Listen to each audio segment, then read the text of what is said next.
Суны Кама елгасыннан агызалар. Шәребезнең зур сәнәгать предприятиесе елда экологик акцияга үз өлешен кертә.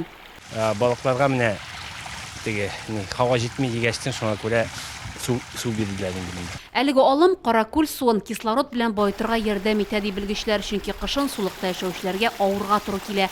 Махсус тишелгән кечкенә бәкеләр дә тиз ката. Шулай да әлеге эшне дә туктатмыйлар. Су бирүне бер айлап дәвам итәргә планлаштыралар. Агым исә боз юқаруына да китерәчәк. Белгечләр моны да исәпкә алганнар. Су кырыена кешеләр килмәсен өчен шуңа күрә менә ограждениелар куябыз, ленталар сузабыз инде. Балыкчылар, снегоходта йөрүчеләр ялгыш кына суга килеп килмәсеннәр дип. Суда кислород җитәрлекме? Экологлар үз чиратында күлдән анализны график буенча алып торалар. Бүген дә алар пробага чыкты. Гөлия Нигъматуллина, Алмаз Кашаев, Булат Әбделманов, НТР яңалыклары.